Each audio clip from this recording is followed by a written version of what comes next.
You may think it's the 21st century, but in Fort Steele Heritage Town, it's still the 1890s. Fort Steele is a living museum. Here visitors can transport themselves back in time to see how people in a Canadian frontier town lived.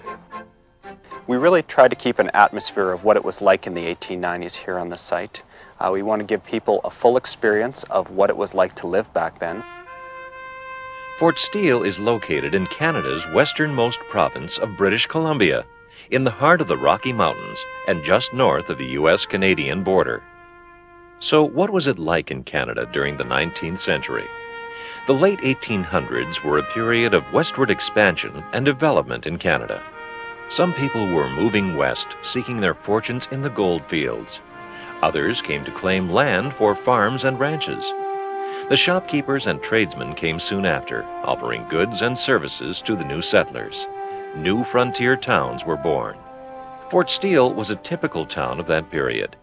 It began as a ferry crossing over the Kootenay River, providing a way for miners to reach the gold fields. Then, in 1898, the Canadian Pacific Railway located their new rail line through the neighboring town of Cranbrook.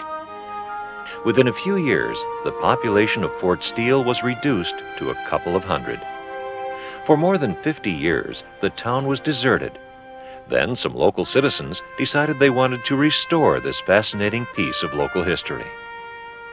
Fort Steele Heritage Town was started in 1961, largely through the efforts of interested community members who wanted to preserve this significant historic site.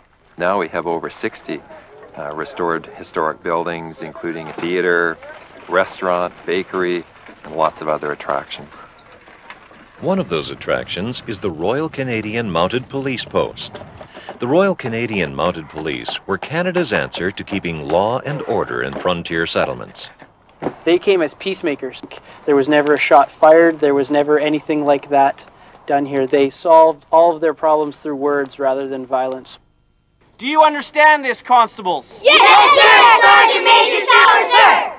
Today, those up to the challenge can experience what life was like for the Mounties, the ordinary enlisted men, called constables, and the officers, like Superintendent Sam Steele, for whom the town was eventually named. Through other displays and interpreters, visitors can learn what it was like to live without electricity, running water, and many of the 21st century comforts we take for granted. In the 1890s, families didn't have any running hot or cold water. Instead, they would have to use a pump to get their water. And for any hot water they wanted, they would have to heat it on the stove. At Fort Steele, visitors can also see how tradesmen performed their work and learn about the vital roles they played in the frontier community. Blacksmith was a very important person in any pioneer community. They kept the horses with shoes on their feet, which kept them from damaging their hooves. They also made wagons and wheels, and all kinds of tools that a farmer would have used would have been fixed or repaired or built by a blacksmith. Those who wonder what school was like in the 1890s can attend Miss Bailey's class at Fort Steele School. Good afternoon, boys and girls. Good afternoon, Miss Bailey. Excellent. It is like music to my ears. Boys and girls, Wynne Royer plays the role of Miss Bailey, the teacher who taught at Fort Steele School in the 1890s. This would be a typical classroom. This is actually quite a nice school, being as it has two classrooms. There's a second one right next door. Within these two classrooms, she would have taught grades 1 through 8. Good for you, dear. You remembered that you are meant to raise your hand. As you walk through the streets, you may encounter other characters from Fort Steele's past who will make life in the 1890s come alive. I'm a short-distance hauler. Well, actually, Angelica here does the hauling, and I just lead her around. If you're hungry, stop for lunch at the International Hotel, or try some coffee and pastries at Fort Steele's Bakery. And what does the future hold for this historic town? Canadians are becoming more and more interested in history.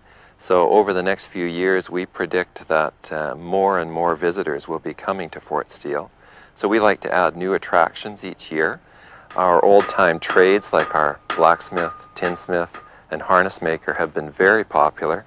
So I think that we'll be adding maybe a boot maker or hat maker in the future. Okay, there you go. Thank you. So if you need a break from the hectic pace of the 21st century, or if you are just curious about what life was like in a 19th century Canadian frontier town, come visit Fort Steele Heritage Town, alive and booming once again.